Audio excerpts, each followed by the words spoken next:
Fortunately, Yu Lu Kun survived his voice change and growth spurt. When he turned 16, his master allowed him to officially take the lead role on stage, performing in Mukejai. After 5 years of bitter struggle, a glimmer of dawn finally appeared. Yu Lu Kun was overjoyed. He specially asked his master for a ticket and gave it to Margaret. "I'm going on stage tomorrow night. You must come and watch." Margaret never showed up until right before his performance. Yu Lu Kun peered anxiously backstage, his heart filled with disappointment. Perhaps Margaret had no interest in Peking opera at all.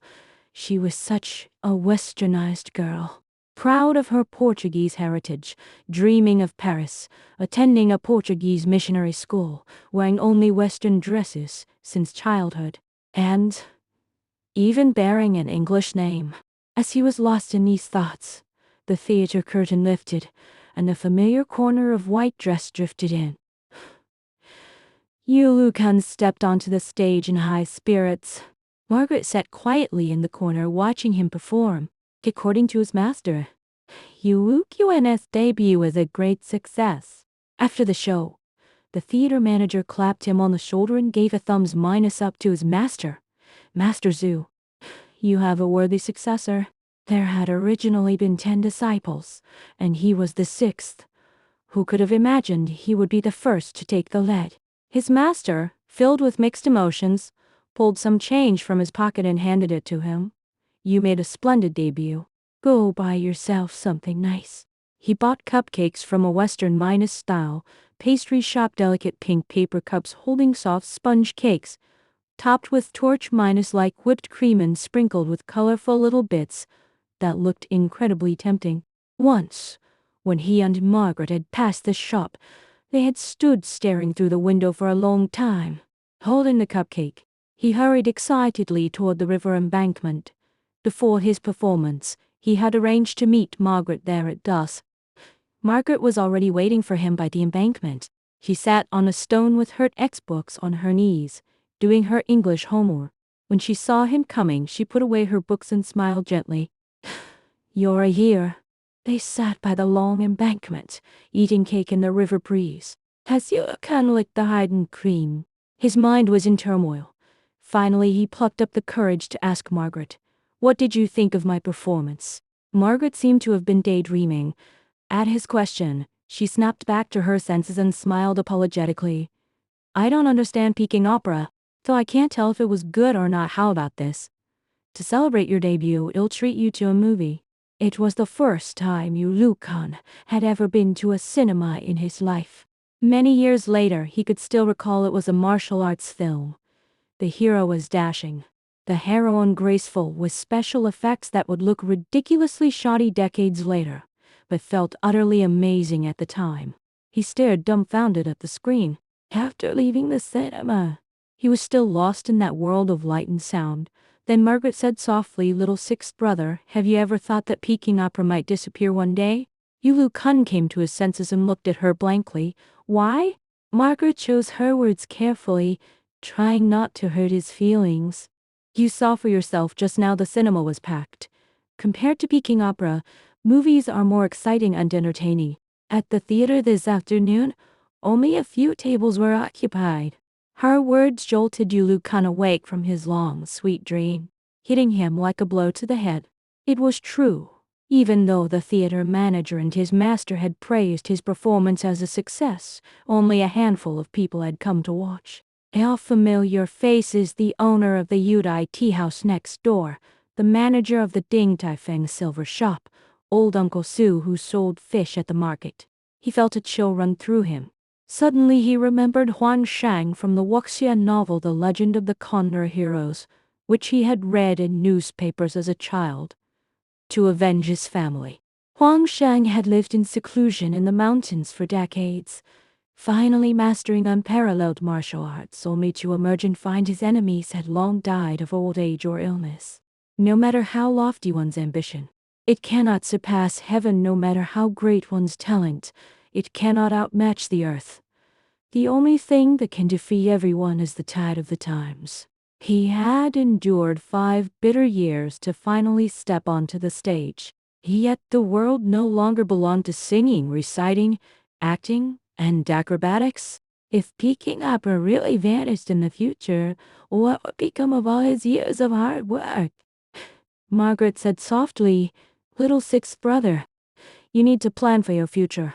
That summer, when he was 16, Margaret got a summer job. She spoke fluent English and Portuguese and could play the piano. Her teacher recommended her a position as a tutor for a 10-year-old girl in a Portuguese household, teaching the child Chinese and practicing piano with her. In truth, it was little more than being a nanny. But Margaret loved the job. The pay was generous. The employer couple were businessmen who often traveled on business, and the little girl had a pleasant temperament, leaving Margaret with little trouble and plenty of freedom. The family owned a famous brand piano, far better than the one in her practice room. They lived in a spacious, bright mansion on the hillside with beautiful views. Most importantly, the whole family was Portuguese, from the same country as her long-gone father. Sometimes Yu Lu Kun would go up to the hillside to visit Margaret. Yu Lu Kun was handsome, bearing a striking resemblance to the popular martial arts film star Jimmy Wang Yu. Attraction is human nature, even for a little girl, and she took a great liking to Yu Lu Kun. Sometimes Margaret would play a Chopin piece, and Yu Lu Kun would sing Peking opera excerpts in a dramatic tone and pull funny faces to the rhythm, making the little girl sit on the floor hugging her teddy bear and laughing uncontrollably. Looking back later, that 16-year-old summer was filled with colorful notes, and even the wind seemed to carry a melody. The little girl would take an afternoon nap after lunch. During that time, Margaret and Yu Lu Kun would sit on the lawn, chatting as they watched the sprinkler spin. The sprinkler sprayed a fine mist, which the sunlight turned into a rainbow bridge. Margaret hugged her knees, tilted her head, and sighed sincerely, "It's wonderful. I hope I can live in a bright house like this after I turn 30. She dreamed of reuniting with her father, going to Portugal, to Paris, studying fashion design, becoming the next Coco Chanel, opening her own studio, setting her work table by the French windows, creating designs in the sunshine every day, and glancing out to see lush green lawns outside." Listening to her talk about her dreams, Yu Lu Kun felt somewhat lost. He shifted uncomfortably, and that was when he saw thick smoke billowing out of the little girl's bedroom on the second floor. Yu Lu Kun dashed into the house in 3 quick strides, heading straight for the second floor and kicking open the bedroom door. The police report later concluded the accident was caused by the little girl accidentally knocking over a glass of water, short-circuiting an electrical appliance and starting a fire. Fortunately, Yu Lu Kun had noticed it in time and pulled her to safety. Apart from inhaling some smoke, the girl was unharmed.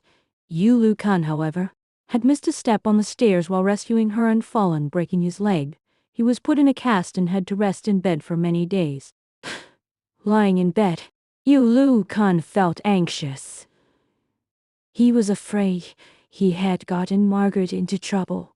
After all, the Portuguese couple had only hired her. He was an unwelcome stranger there. What if they thought she had brought someone over without permission and fired her? Luckily, his worries were unfounded. The employer couple were kind people. They did not question why a stranger had been in their home, only grateful that he had been there otherwise. Their daughter might have suffered a terrible fate. They came to visit Yu Lu Kun, bringing beautifully wrapped boxes filled with all kinds of cakes he had never seen before. They thanked him profusely and said they would grant any wish he had to repay him. They were astonished to learn Yu Lu Kun was not attending school. The husband said, "The future belongs to educated people. If you wish, I can sponsor your education." Yu Lu Kun and Margaret exchanged a glance. In her eyes he saw a blazing light.